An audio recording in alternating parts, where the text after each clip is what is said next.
Yeah We Know podcast fans, reach out to us at YeahWeKnowPod or YeahWeKnowPod@gmail.com. But now, welcome to the Yeah We Know podcast. You're in the ring with Jimmy and Rod. Rod, what are you hot about today? Well, you know what I'm hot about today, Jim? I'm hot in a good way. I'm actually fired up for this Logan Paul Seth Rollins match. All right. You put the two of them in the ring together, the heat that was generated from the crowd, the fact that I still completely buy Logan Paul in a wrestling ring, even though I absolutely do not want to. And the man knows how to play heel. I mean, he is soaking up that heel energy better than almost Dominic Mysterio. And that's some serious heel heat coming at Dominic Mysterio. We've talked about that on this podcast for a couple of times. So, and speaking of heels, we're going to bring in our honorary third member here pretty soon, aren't we, Jimmy? Chris King. How are you? Hashtag Old Man Chris. Yes. He's back, and he's better than ever. No, not John Cena. Vincent Kennedy McMahon was at Raw in gorilla position, not on the headset, but still there for the first time since he retired, then did a hostile takeover. I am nervous as hell, gentlemen. Why? Well, let's see. Chad Gable is short again, and he's ugly. Johnny Gargano is a nerd that looks at comic books. You freaking moron. Everyone watches your show looks at comic books. Anyway, Rod, take me off the ledge, please. Man, I really wish I could take you off the ledge, Jimmy, but the other way I would do it is let's look at it analytically here, right? You say that Vince, more than anyone else, was a fan of a talking segment. And if we start chopping up the amount of time that people have just been standing in that ring and talking in the last couple of SmackDowns, and especially this week's Raw. Now, I understand that this week's Raw, there was a few things that did happen storyline-wise that were okay, and there were some segments that weren't bad. There were some good promos that were cut. We got a lot of clarity about WrestleMania, but my goodness, are people just standing and talking, Jimmy? I mean, and you talk all the time about how sure we need to do that on television, but it can be rough for the crowds, and we have seen some crowds audibly fighting back against some of these long talking segments. It takes the crowd out of it. You know, when you and I went to the show, it was an amazing experience that we had because we saw so much wrestling, and that's what you want. But if you're just sitting and looking at people talking, it really takes away from everything. And yeah, you are right. We're going to talk about some of those things that happened today. But Chris King, does that take you out of it because you really haven't watched too many of these types of shows? It does. The one thing I will say is when it comes to a spot where you have a legend like John Cena come back and dresses down one of my favorite heels to hate on, and spectacularly at that was pretty great. It was a great spot. It did run a little long, shocking, I think.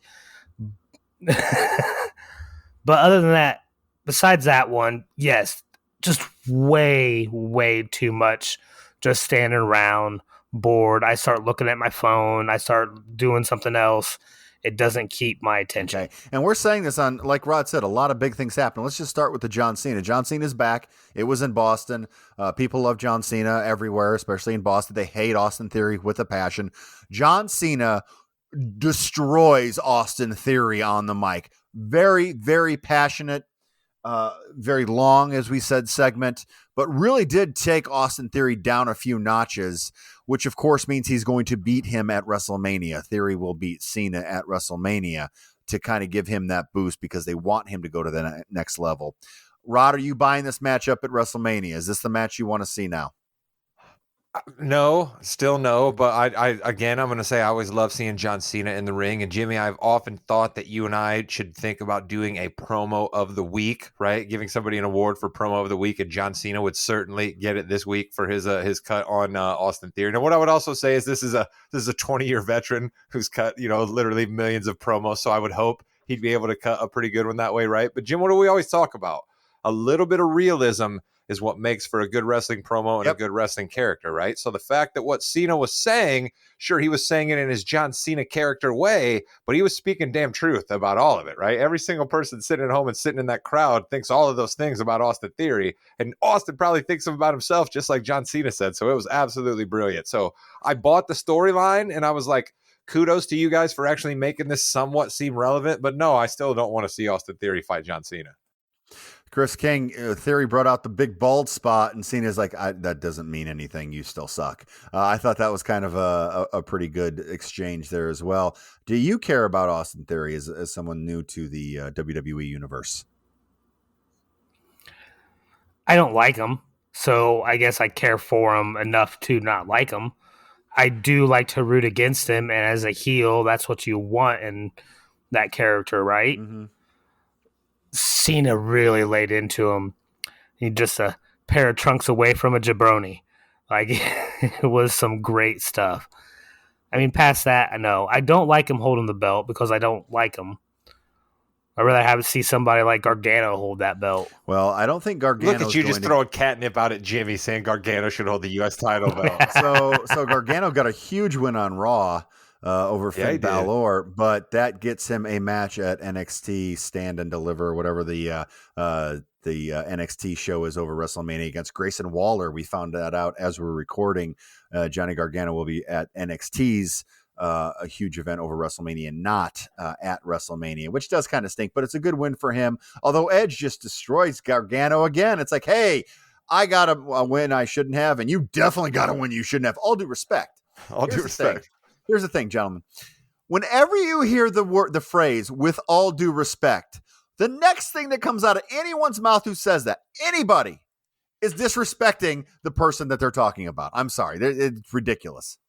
Jimmy, the question I'd rather ask you is, why can't Edge tell us in that hallway when Jonathan Coachman caught up to him if he's accepting the match at WrestleMania or not? Why does he have to have Finn meet him in the ring again next week to tell us whether or not they're having the match that we all know they're having? What's going on there? Because you have to have a 15-minute segment about it. I mean, come on. You can't just McMahon. say, yes, I accept. Vincent K. McMahon strikes again. So we kind of buried the lead here. We had the culmination of the Sami Zayn Bloodline feud. The culmination? You're going with culmination, simmer down, where Jey Uso is involved, okay? So Jey Uso came out at the very end after Sami Zayn won, beat Jimmy, gave a big hug to Sami, and then turned on him like we all thought he would. Now, this is exactly where it had to go. I like that they did it this way. It got a lot of heat on it. And the fact that Cody Rhodes came out to help Sami Zayn, I liked over the Kevin Owens, because we still want to bring Kevin Owens along a little bit. We've got another 2 weeks to fill. And also, you want Cody and Sami to be on the same team so people cheer for Cody. Rod, I'm assuming you disagree with everything I just said. No, I don't disagree with it, Jim, because it's not my place to disagree with you. You're the wrestling expert here, right? Like, I have a feeling we're about to morph into a wrestling podcast that's going to be able to speak to everyone, right? We're going to have a man like you who is a literal wrestling history book who knows all there is to know. I'm a man's man, aren't I? That's right. Then we're going to have me, who's a little bit more mid-level, right? I know an awful lot to be dangerous, but I certainly don't know as much as you. And then we're going to have our guy, Chris, who's just coming along almost as a newbie. So we're going to be able to cover all three levels of wrestling. Exciting things moving forward on the podcast here. But it's bad for Cody Rhodes that you need to get people to cheer for him, to glom him onto this bloodline Sami Zayn story. It's just you moved Cody up too fast. That's been a lot of my point recently. Some of my pushback to Cody. You guys sold me a while back when I said things were going to go bad for Cody after he wins the belt at Mania. I think we're forcing this Cody storyline too much. We have nothing between Cody and Roman. Fans were really restless during the Cody Roman segment. Every time Paul and Cody are in the ring, we got heat. Fans are on the edge of their seat, but that's Paul Heyman's greatness. We don't have a storyline with Cody, and to me, it's a bad thing that you have to basically just have Cody come in like a remora fish, settling up to a shark to get little mouth tendrils coming off. It's just absolutely terrible for the main event at WrestleMania against Roman Reigns, who you're going to beat after 900 some days. Wow, that was an analogy. Oh, a remora fish, huh? That's what those are called. That's interesting. Chris King, as a newbie, what did you think about this, how it played out with Sami Zayn and Jey Uso? I don't know what they're doing. And like Rod said, I'm a noob. I don't get it. I thought we wanted to see more fractures happening in the bloodline. I thought that's the way that they were supposed to be going. I thought we were supposed to see some things, but I mean, the only thing that I really saw in Raw that was new was Paul being, even more scared of Solo than what he has been before, which just makes me think maybe Paul will eventually turn on Roman and go to Solo and manage him. So we know Solo's not going to work a mic. So past that, but I just don't get it. I am only rooting for them to lose their belts at this point. That's about all I care about. We've got about a year before the Solo thing starts going. I have a feeling it's going to be a while before they do that. I hope you want to bring that along a little slowly there. The reason why you're seeing a lot of the same stuff now is it's twofold. Number one is they got to get to WrestleMania. They've got 3 or 4 weeks to do it. They need to get those storylines in. So that's why we're going to see a lot of these mixed tags and things like that happening. Also, the reason why we are seeing a lot more talking too, there's probably a little Vince in there, but also you don't want to have your WrestleMania main eventers going out and doing 15, 20-minute matches every week because we want them to be ready for WrestleMania because anything can happen in the WWE, which is why it would not surprise me whatsoever if we do not see Cody Rhodes and Roman Reigns touch at all between now and WrestleMania. I think that's the way they're going to go with the story. Well, I mean, Roman Reigns doesn't wrestle very often anyway, so that's certainly not going to be hard to pull off. And then we made such a big deal about Cody's last match against Gable, right? And then the commentators made such a big deal about it too. So clearly they were trying to set us up for, hey, remember this one cool little swan song? Now Cody's just going to be wearing a suit all the time, which is basically his only character anyway. But there's more. I can't help myself but bash Cody, and I don't mean to because he seems like a great white meat baby face, but just there's something about it I'm not buying, Jim. We have to see what happens after Mania, like we've all said. If he beats Roman Reigns on the 900 and whatever day of him being champion, they've got to get him in with someone big next. It cannot be Kane or, someone like that. It can't be someone that... It's got to be Kane. It's got to be Kane. Speaking of things that we know now, we do know that we have the 6-person tag with Trish, Lita, and Becky Lynch against the Party Crashers at Mania. There's also rumors that they're going to also have the tag team championship match at Mania on the first night, and this could be on the second night. So that's something to think about there. Nice to see everybody back. They're all getting a WrestleMania payday, which is nice. I would think that the white meat baby faces will win this one. Don't you think, Chris? Yeah, I kind of hope they don't have 2 matches at WrestleMania. I don't want to see a tag match with these 6 women essentially in there and then turn around and have a 3-way. They're going to fight against Ronda and Shane, aren't they, Jimmy? That's what they're going to do, aren't they? Yes, that's what they're going to do. I think it'll be Becky and Lita against Ronda and Shayna, and I don't know who'd win that one because we can't have every title change hands at WrestleMania. It never does. Well, no, Austin Theory is going to still walk out the United States champion, and Chris is going to be incredibly excited about it. Of course he is. Yeah, I mean, I knew that was going to happen as soon as they announced that match. You're taking Charlotte Flair's belt from her right now, Jimmy? Oh, yeah. Oh, she's really? Oh, for sure. Oh, for sure. Why? Why do we have to crown Rhea? Don't you think she can have just as much heat continuing to be a badass without the belt? Because Charlotte Flair's going to take another 2 months off after WrestleMania because she's the best wrestler ever.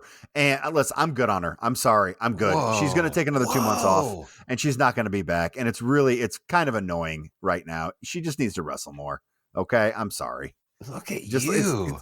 It's kind of like the Reigns thing. I'm good. I am so good on her right now. Wrestle. Be a wrestler. What if she doesn't want to be a wrestler? Yeah, where's her warm-up matches? Want to be a wrestler? What if she just has earned the right to be the greatest just because she's a 14-time women's champion? She's a 14-time women's champion in like 6 years.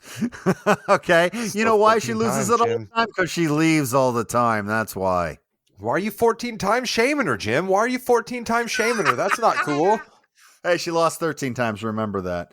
Bianca Belair beat Carmella on Raw. Asuka came out and yawn, absolute yawn. Well, fest. Here's what's going to happen. They're going to do a tag team match, and Asuka's going to go for the spew, and it's going to spew into Bianca's face, and that's going to go. I think that'll be a solid matchup. I know it's kind of tough because both of them are baby faces, and really in that match, everyone's going to want Asuka to win, which might not be a bad idea to have Bianca win that, but I would just hate for Asuka to lose another WrestleMania title match. I'm just yawn. Just yawn. We need to do something with Bianca Belair. I'm sorry, but Jimmy, like Bianca Belair has been doing the exact same thing almost the entire run of us doing this podcast together. There needs to be some sort of fresh take on it. Or she just needs to leave and go full-fledged bodybuilder because my God, the amount of the bigger she keeps getting around the shoulders and arms. It's amazing. I mean, it is amazing. Her athleticism, athletic ability overall is fantastic. So Raw was a storyline advancing show. Wasn't the greatest ever, but still it did advance some storyline. So let's take a quick look at the WrestleMania card once again. Well, you know what? Let's go to Seth Rollins and Logan Paul. We did hit it a little bit at the beginning. Logan Paul is an amazing heel. Thank goodness he decided to be a heel. Chris King, you gotta love some Logan Paul. If you don't, get out. I mean, I don't love Logan Paul, but he is a good heel.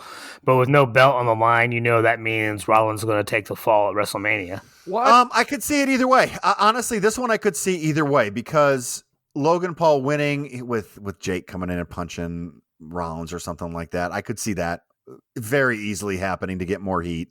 Well, Jake certainly is not going to have much of a boxing career ahead of him, so he better go ahead and see what the WWE's got in line for him. Yeah, I when you lose to the brother of somebody, it's never a good thing. But I could see that happening. But I could also see Rollins taking the win on this one, Rod. In defense of your brother Tim, though, Jim, if he beat me up right now, I don't think that you'd be saying that. Tim probably, if we were doing odds right now, I think I'd take Tim Jamrisk over me any day.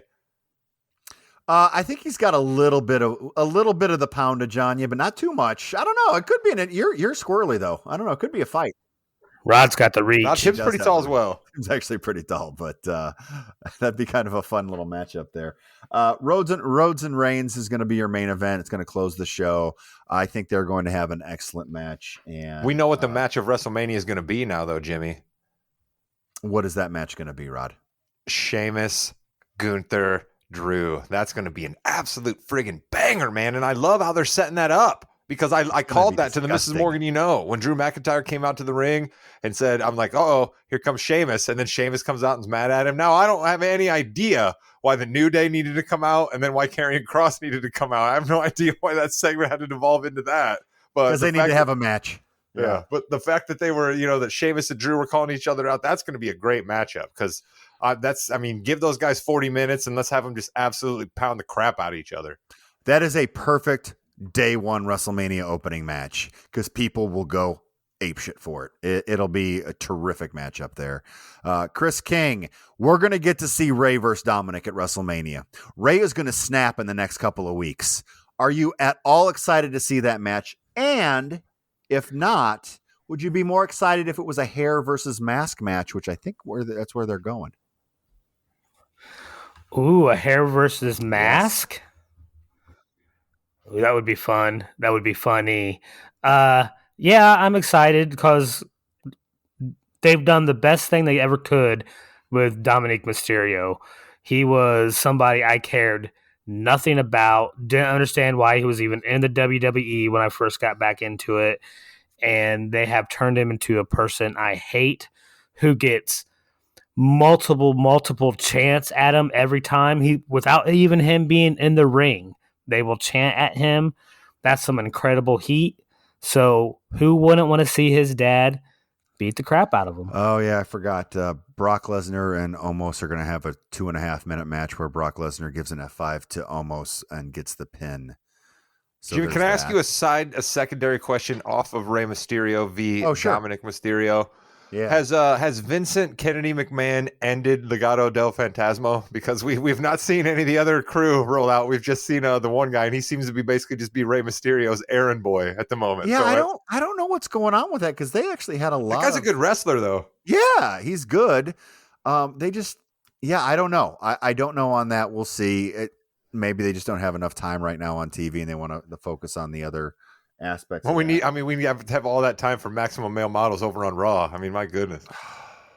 You can't have A storylines for everything. There has to be B and C storylines in any show, right? But make them better than that. Yeah, you can make them better than that. Speaking of fantastic A storylines, Bobby Lashley and Bray Wyatt continue their whatever the hell it is. I want Bray Wyatt to succeed. I really do. This is stupid. Are you finally getting skeptical, Jim? Are you getting skeptical? I mean, it's, you know what's going to happen, and I just don't understand. Just, you got to evolve. You can't just, and this isn't an evolution. This is I don't know what it is. I don't And know. Uncle Howdy's just going with Uncle Howdy. He's just going to wrestle as Uncle Howdy. That's what we're going with. I don't know. And he's going to wear a mask when he wrestles too. It's like, get the mask off him. It's Bo Dallas. It's fine. Go with it. Chris, But masks are kind of the whole thing, right? I mean, if we can't wear masks, then what does Bray Wyatt have? What do you think, Chris? I mean, I'm still confused. I'm still feel like I'm in the middle. Like, there's been a couple things I said that he's done that are funny, but I've literally seen him wrestle once, and it was that pitch black match. I just don't know. I don't know what to think. I don't get it yet. I mean, it feels like there's this inside thing that I just not aware of or understand. Jimmy, let me ask you this within kayfabe. Answer this for me within kayfabe as best you can, Jimmy. Why am I to believe kayfabe? Well, yeah, because I mean the character that Bray Wyatt's supposedly creating for us, right? I asked that the right way, didn't I? Right? Why am I to believe that the guy who's dancing around with little kids' puppets on Firefly Funhouse is going to beat the crap out of the man that the WWE has basically done nothing but advertise as absolutely chiseled out of stone in the Almighty? Why is that guy supposed to be able to beat Bobby Lashley? Because he is so evil and so demonic that this personality of his takes over from. So it's someone who has multiple personalities, right? And they are all so twisted and evil that once he gets upset, he can do anything. He can put a mask on Rod and become invincible. He's going to put that mask on against Bobby Lashley and become invincible. But if that mask comes off, maybe he can be hurt. But you really don't know what he can do. And he's capable of anything. Bobby Lashley better run. That's why. I guess. When was this like explained? Honestly, to us that wasn't newbies? the bad. Honestly, I think I did a good job there. That was really good. We should cut that. We should cut that for social, Jimmy, and run that as a clip. Over the past 4 years is when you've heard when that has all been kind of developed. Yeah. Because he came back as the Firefly Funhouse guy when he was really nice and great and everything like that. But then every now and then there'd be like little clues of bad things happening. And then the Fiend happened, and he won the championship and then got beaten by Bill Goldberg in 2 minutes. So. It's kind of like the Marvel movies that you love so much, Chris, right? You got to read all these comic books, right, to know what's going on. You know what I mean? It's that whole thing, you know? And with that has been the Yeah We Know podcast on the More You Knows Podcast Network. You're in the ring with Jimmy and Rod and Chris. Still, Pat McAfee watch in effect. Still no mention of Pat McAfee. Still no talk of his schedule. Still no McAfee will be at WrestleMania. No McAfee match. No McAfee getting a heat with someone, because he's been a pretty good storyline to have at WrestleMania. He carried Baron Corbin, for Christ's sakes, during a WrestleMania storyline. So I continue to beat the drum that it is odd that the WWE has no plans for one of their biggest stars at one of their biggest events.